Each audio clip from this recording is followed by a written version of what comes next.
Hey folks, Greg here, and today we're going to be unboxing a full set of the new Plasma Series Ghostbuster Afterlife toys. And joining me, as always, when it's Ghostbuster related, is my friend and the leader of the NorCal Ghostbusters, Chris Nance. Stick around, Ghost Heads, you won't want to miss this.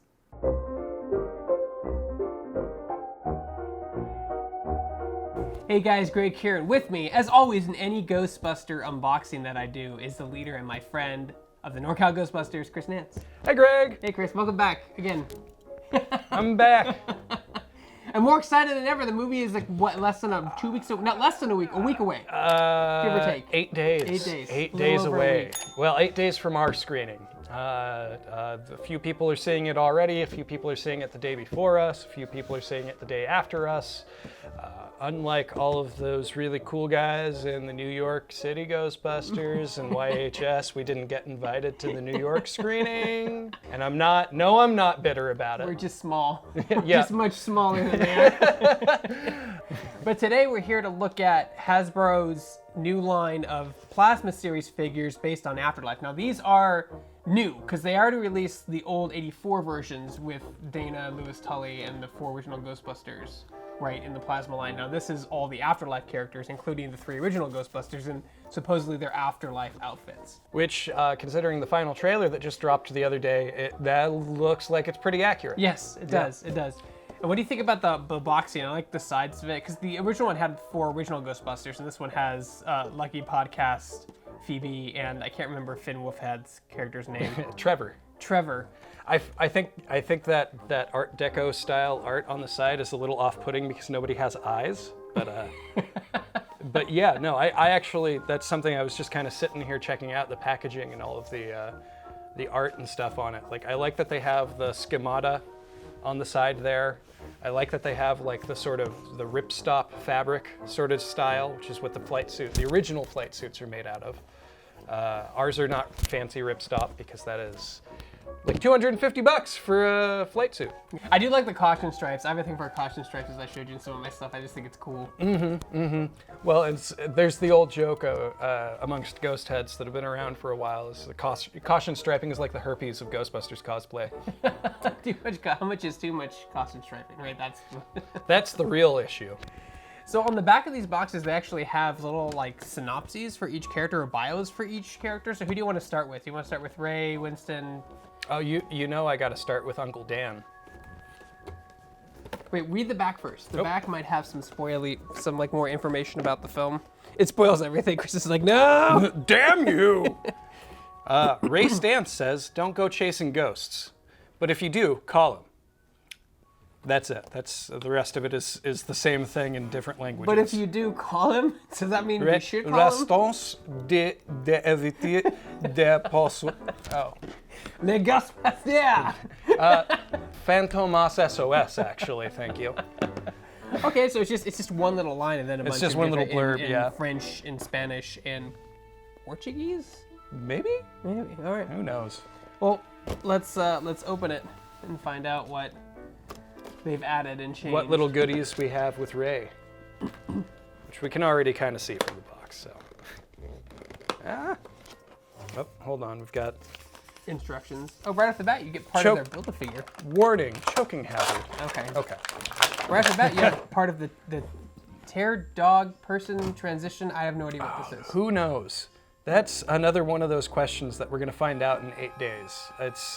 It's got to be it's like, because we never see the transformation of tear dog to person, so maybe it's one of the in-between things. Maybe there's certainly little shots of Paul Rudd, Gruberson in the trailers, forcing the trap open and what looks like a spectral terror dog popping out. And it has definitely a much more demonic appearance in those little shots. So But we have that, and then we have Ray himself. Good old Uncle Mr. Dan. Stantz. The heart of the Ghostbusters. Does it come with Crystal Skull vodka? I don't see that. No, there's no Herkimer Diamonds in here either, and I'm very disappointed. And he comes with Tobin's Spirit Guide?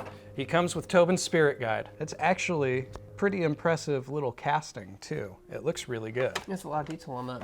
A lot of detail. Open? No, it doesn't open. Of course not. That'd be cool. It's the tiniest font ever. open it and it just says Nick Tuberata. Clatuberata Nick Tu. Yeah. And of course, everybody's favorite toy, the proton pack, which I feel like they give you like way too much loom here. Look at all that. That's a lot of loom. That's a lot of loom. Now what, anything on the pack you can notice, or probably you think they may be some hidden, looks pretty normal to me. That looks like one of the classic packs. They got all of the wire coloring right, or the tubing coloring right, which is pretty nice. I like that they actually got the Alice pack on there too. They actually have the Alice pack on there because Ghostbuster fans are huge nerds and would bitch otherwise. And he also comes with a particle beam. Yeah. Classic color particle beam, looks great. I actually really like that they included that with the toy. It looks a lot better than those cheap neon yellow ones that came with the real Ghostbusters. And I remember also when they did the first line, the series, I'm going to call it series 1 of this, not everyone had this. Only Winston had it. Oh, really? So okay. They each came with like their own little accessory, right? That was their whole point, their whole gag. Their whole gimmick. Very excited to see him in the movie. I think I mentioned this pretty much every single time. Like, my proton pack, I used Dan Aykroyd's pack from Ghostbusters 2 as the reference. Ray is absolutely my favorite out of the original Ghostbusters. So he's probably the character that I'm most excited to see in the modern day. Yeah, so that's Dan Aykroyd's character, Ray Stantz. He looks good, and we'll move on to Bill Murray next. The mouth of the Ghostbusters. Apparently, and that's me in the group now. Professor Peter Venkman. Yeah, we were pretty shocked someone gave the guy tenure. That's got to be in the film. That's got to be in the film. I freaking love that so much. You know that's going to be him pulling up and he corrects somebody when they call him doctor, and he's like, as he's professor now, and then Eddie or Dan, Ernie or Dan will say, yeah, we're pretty shocked someone gave him tenure. That's a good line. That's cute. You gotta note this one up. Chris and I have to be very careful, because if we're not careful and we don't focus this too much, we'll just go off the rails about theories and trailers and the new film, and this thing will be like a 10-hour unboxing. So it looks like each of the Ghostbusters comes with the particle beam effect and the proton pack, a piece of the not tear dog, and an accessory, and another bonus accessory for Ray. It was the copy of Tobin's, and it's thematically appropriate for each of the characters too, which is a really nice little nod to like things that we've seen, props that we've seen them interact with in the original film. I think we've had this discussion when you first joined up and you were asking about like tucking the pant legs into your boots. And I was like, are you a Venkman or are you a Spengler? And look at that, untucked, unbloused. Anything given away on the suit? Any kind of spoilers, information we can get for the movie that should have came out last year? Oh, hey, look at that. There's actually a port on the back of his belt for the leg hose. Is that canon? I don't know. We never see it. We literally never see it when they were filming the original film. Oh, because the backpack's always on. Yeah. And when they were filming the original film, we never really saw in like some shots they have the leg hose. I'll use mine as reference here, if I can get it to unhook from around my knee. In some of the shots, you see they actually have it all rolled up and then tucked into the belt on the side. And in some shots, it just kind of disappears onto the back of their belt behind the proton pack. A lot of fans in the modern day do what I did, which is I just have a little leather belt fob thing with a little acrylic plug that it plugs into, and I can just snap onto the back of my belt. Oh wow, they actually are individual Zener cards. They are, but they're also not. They're also cardboard. They're not plastic. Oh, that is disappointing. That is Hasbro, very step odd. up your game. Oh, that is weird that like all the accessories, they give him plastic cards. And I've opened some Diamond Select stuff that they've had stuff this tiny in plastic, so I know it can be done. Maybe this was like a last minute thing. They're like, oh crap, what do we give Peter Venkman? I guess we just give him the cards. Right. And the back is cardboard too, which is lame. Maybe even like a cost of material thing too. So his proton pack is the same as Ray's, looks to be.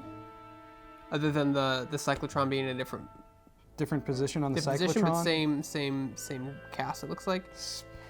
The more I look at these little mini toy proton packs, the more I kind of appreciate what they put into the molding. Like, you can even see like this little stud that's supposed to be the one of the resistors that goes on the ion arm, and like there's a lot of little detail in such a small space, and it's actually pretty impressive that they chose to go with so much fidelity for it. Yeah, it's an important franchise to a lot of people. I can't think of another franchise that has remained not like super popular, but remained like in culture 30 years after the second movie has come out and has only lived in animation since. So, you know what I mean? Like, it's very interesting. The last one of the original Ghostbusters, Ernie Hudson, who plays Winston, and I guess the correct enunciation of his name is Zedmore, because I think in the cartoon they call him Zedmore. Yeah. And that's incorrect. And that's been like a continuous thing over time of like a lot of fans even will call him Zedmore, but it actually is Zedmore. Yeah, because I believe what Dan says. Dan says Zedmore in the game. That's when I first heard it pronounced correctly. Yeah. Was the game, because he goes, we'll get Zedmore. I'm like, Zedmore? Isn't it Zedmore? Well, in the cartoon it was. Yeah. But I was wrong. Mispronunciation. And if anybody would know, it would be Dan Aykroyd. He wrote the damn script. He did. Yeah. He did, so we'll trust him. So let's open Winston Zedmore. He still looks great. I mean, he is in great shape. He looks great. Like, he practically, except for the gray in his hair, he practically hasn't aged a day. Yeah. Since Ghostbusters 2. Well, he's got the mustache, but you know what I mean. He looks the same other than gray. Like, that's the only thing that's changed. He's aged wonderfully. Hi, Sadie. Choose the form of your destructor. Oh my, it would just be my two cats, yeah. We're gonna make this joke every time that the cats interrupt us. Can you sit down anywhere but the middle? Anywhere but the middle. Anywhere? Cat go in small box. That box is too small for you. So his quote is, executive offices are a long way from the firehouse, but you can still always count on Winston. Nice. That's a spoiler. You think he's not just any old CEO, he's CEO of Ghostbusters International now? That may confirm what I have read. Because so far in the trailer, they've been really good. The trailers, people have been complaining about them, but like they've been really good at not being really clear what exactly is happening. Like, we know who's in it, we know what this plot is, but that's really all we know. The plot and who's in it. Right. Right, that's it. Like, we don't know anything about like what happened to the Ghostbusters after 2, but if this quote is it says, then that means that Ghostbusters became an international entity and maybe pushed Ray and Egon out. That actually would track quite a bit, especially with what we kind of know of like Egon having some kind of falling out with the group and like. That's really interesting. That's a really interesting quote. Now, are you ready to be disappointed, Greg? Why? The newspaper. Oh no! Why, Hasbro? No, it's paper. Why? And it's only printed on once. But you know, I will give it this. They do have the line that Janine says in the first film, which was, "Do you believe in UFOs, astral projection, mental telepathy, ESP, clairvoyance, spiritual telepathy, telegraphy? I can't read it; it's too small. Telekinetic movement, full trance mediums, the Loch Ness monster, and the theory of Atlantis." And then just a steady paycheck. Does it mention the salary, $11,500 a year? No, it does not. Oh, okay. Which was a pretty competitive salary at the time in 1984. It's like under poverty level now, but. There's actually some really cute things in here. I'll let you read one. There's one about like Venkman's testing, which is kind of cute. Sedgwick Hotel interior designer. There's actually some pretty clever writing on there. It's a shame that it's on paper, but it's still pretty cool. Free refrigerator. ESP testing. Donations sought. Do you collect mold, fungus, and or spores? Local nature museums seeks to expand exhibit. We'll take good care of your specimens. Camp Wakanda hiring counselors. Oh my God. That's whoever did the writing for that. That's cute. Had a lot of fun with it. That's cute. So that's his accessory, and he also comes with a proton stream and a proton pack, which we'll confirm again if it's the same mold as the other two. So the other thing too that I'm noticing has stood out to me on, this is the third one so far, is, and I think a lot of other fans have kind of made this pointed this out too. I don't know if it's casted this way to give it more depth for you to put the actual proton stream, stream on, or if this is the original characters we might see have like a modified barrel on their proton packs, which is great. Yet another thing that I have to go and build. That is a really good face sculpt. Holy crap. Oh, they actually really did make him look like Ernie Hudson. That's good. I know it can be hard, especially with actors wanting approvals for things. Sometimes it changes enough to sometimes the original one, the concept looks so good, but the actor maybe doesn't like something. Like you said, maybe Dan Aykroyd wasn't a fan of his Widow's Peak hairline. He's like tone it down a bit. So sometimes that stuff can get you. But yeah, Ernie Hudson looks great. And it's the same mold yet again. Same belt, same accessories, except for his name, it says Zedmore. So tucks his boots in. Yep. Well, of course he does. He was a military man. I still can't get over the back of that line in that box. That's kind of a big reveal. It's a big reveal. Exclusive here on Shacknews. Reveal that the leak synopsis that leaked 2 years ago is actually 100% true, or most of it is. Or somebody just looked at the box art. Or someone at Hasbro's having a hell of a laugh. So now we get into the new stuff. The next I'm gonna officially call it the next generation of Ghostbusters. After all, it is a family business. Yep. So who do you want to start with? Podcast, Trevor, or Phoebe? Ooh. Or Lucky? Oh wait, I don't see Phoebe on here. No, I don't think you. No, there's no Phoebe in this set. Did they? Oh, there's no Phoebe in this set. Interesting. Curious. Let's start with Lucky. Yeah, I know nothing about that character. Other than the actress who played her is very tall. I did not realize until New York Comic Con quite how tall Celeste O'Connor is. And Jesus, she is Amazonian. She's very tall. She's a very tall actress. And she comes with some cool stuff. When you go and open that one up. Looking for trouble? Head on down to Spinners, where lifelong Somerville resident Lucky and her friends hang out. That's the local restaurant. The juice bar of Angel Grove, as it will, Somerville. So already, one detail that stands out, of course, between the original characters and the new characters is the proton beam. Yep, it is a dark purple to a blue, and we noticed that in the trailer too. It was different colors. That's obviously Egon messing with the pack and making it stronger. She has the remote trap vehicle, the RTV, which actually works, functioning. Yeah, I'm gonna build one of those soon.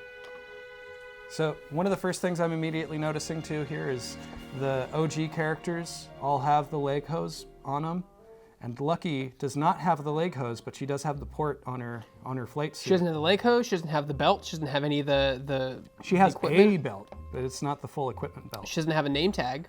Nope. She does have the no ghost patch though. She does have the no ghost patch.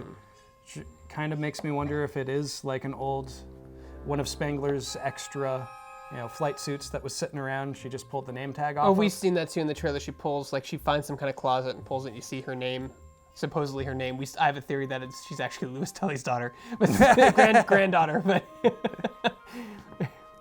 what kind of scientist is Grandpa? Actually, he was an accountant. Is it the same mold? Yeah, yep. Same mold. It's definitely the biggest thing is the grounding. That's how you tell if it's the new pack or not. Mm-hmm. So all the proton packs appear to be, so far in our line, appear to be the same. But she looks great. I know very little about her character, her motivations. Obviously, we found out that her family owns a restaurant. Yeah.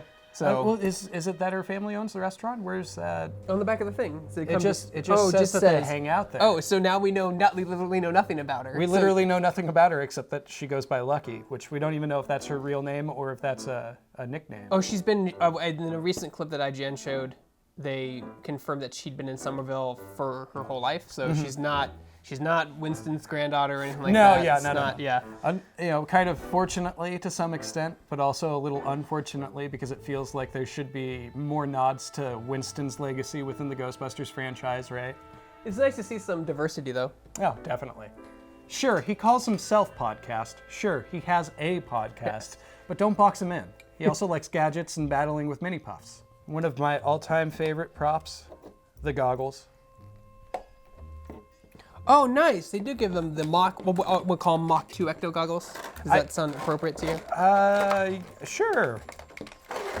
They also give them the the kind of hinted at, but so far we haven't seen any real indication of it existing at all in the actual film. The death whistle, you showed me that too. The Aztec death whistle, which I have come so close to drunkenly ordering one off of Etsy like 5 times now. He's gonna use it in the film, and you'll be like, no, I have to get it. Yeah. Ecto goggles look pretty good. Nice malleable plastic, bendable. How far action figures have come from just like having to move like zombies? You know, they have like 4 points of articulation. You know, 2 in the feet, 2 in the legs, and 2 in the arms, and that's it. I mean, even when they had the proton packs clipped on their wrists, and they were like this. You know what I mean, like with their hands. It's a pretty good face sculpt of Logan Kim. I think he actually scales too. Yep. Yeah, he's a couple inches shorter. A little shorter. Well, No boots. A couple inches. Yeah, well, Lucky has boots, but they're not the right typo boot. They're just a black boot. They are different. You are right, sir. They gave the OGs the correct Corcoran-looking boots. And he looks like he actually stitches his own name into the suit, which is kind of funny. You know. He's going to be the one who knows who the Ghostbusters are. Right. Right. Yeah. Well, and he's their #1 fan. Right. That basically. He opens his bedroom. Looks like there's just Ghostbuster stuff everywhere. It's just got like the real Ghostbusters fitted sheets. Right, yeah, everything. So this is actually kind of an interesting little detail too, is they give Podcast the remote controller for the RTV, but then they give the actual RTV itself to Lucky. Yeah, this action figure has a lot more models than a lot more little side things. I can't get this thing on his head. Yeah, so he looks good. He has like a sash tied, like a makeshift sash. How did he find one that fits him? He cut it. Yeah, check it out. It's cut at the bottoms, and he's doing the same sleeve roll that I do. Look at that. Yeah, they cut it. That's really kind of cool. Like that's that kind of detail. Like somebody cares. You know, this is when you know it's not just a quick cash grab. Like somebody actually looked at the models and looked at the production photos. And were like, oh, he cuts it. Yeah, these Plasma Series figures have been really, really impressive in a few ways. And he comes with mini puffs, so it looks like he's going to be fighting. Yeah, but he's kind of giving you the finger. Yeah, is he giving you? Oh my God, he is. Okay, no, it's his fist. It's a fist. But it looks like I'll get close-ups of this, but it looks like he's giving you the finger. So can you hold him? And then he just If he doesn't eat one, we riot. The final action figure we have today, well, we have one more after this technically, is Trevor. What does Trevor's thing say on the back? Average teenage boy Trevor loves fast cars, reckless driving, cool adventures, and stuff. Ah, okay. Insightful. Clearly the mechanic of the group, because he repairs Ecto-1 and knows his way around an automobile, so he's a bit of an engineer. Yet again, it's a paper printing.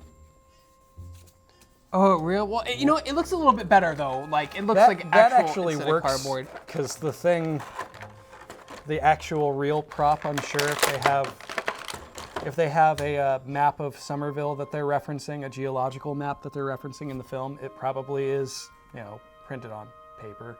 And out of all of the figures, I think Trevor probably has the worst face sculpt.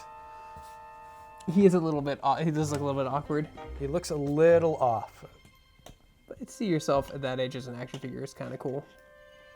And again, he has a belt and he has the incontinence too, but then that's it. And he doesn't have any name tag on it. Which wouldn't he have a Spangler name tag technically? Theoretically, yeah. Would it be Tully? I'm gonna do it. If I'm right, I'm gonna be like, I was right. Like a giant damn your eyes. Yeah, his thing is a map, paper map, C3565A. It's a site of the town, but I think this is more. I guarantee you, this is something that they're gonna find in like an old office that belonged to Ivo Shandor. Do you think so? Yeah, because it's all in Somalian or Babylonian or something. Sumerian, not Babylonian. Yeah, big difference. But this isn't it though. Like, we don't just have these figures. We have one more figure. We have the Not Terror Dog. The Terror Demon? I don't know. It's definitely interesting to see this at full scale, like not in just pictures. What's interesting, he's got like kind of a chrome brush on the back of him. Yeah. I don't know what's pure selenium, maybe. I didn't look that part up. His mouth moves. His All mouth right. moves too, and he's actually fairly big. He's not the biggest Build-A-Figure, but he's definitely bigger in scale. Yeah, which tracks with like what little bit we've seen and how he kind of dwarfs over Paul Rudd in that one shot. I don't know what that is. I don't know if there's one of them or two of them, or if they merge. I don't know what that is. Probably merge. I mean, classically, right? Like in the first film, it's we have Zool and we have Vince Clortho, the gatekeeper and the keymaster, Right. Which is a sex joke. And anyway, so like this is the full set. I'm gonna call it Series 2. I'm gonna see if the website calls it Series 2. Yeah, it's just the expanded Plasma Series line. Yeah, so Phoebe is not part of this set. They do plan on making her. We've seen pictures. We don't know what's going on with her. Maybe there's some last minute things that have to change before her mold. Maybe they got removed completely. We don't know. All we know is that like this is the full set because that's the full Build-A-Figure.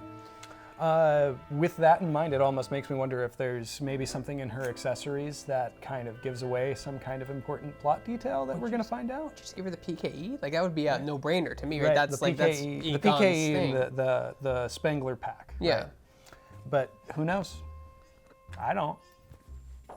Anyway, guys, so like, thank you so much for watching this video. These will be available February 2022 on Hasbro Pulse's website as well as third-party retailers. Chris, thanks for coming along and helping me unbox with this stuff. No problem, Greg. And talking Ghostbusters. And if you enjoyed the video, make sure to hit that like, subscribe, notification button. It's 3 small clicks to you, but means the world to us. And for everything else, Ghostbuster, we actually been covering a lot of Ghostbuster stuff lately, which has been fun. Woo! Ghostbusters and video game related are already in the right place. You're on Shacknews.com.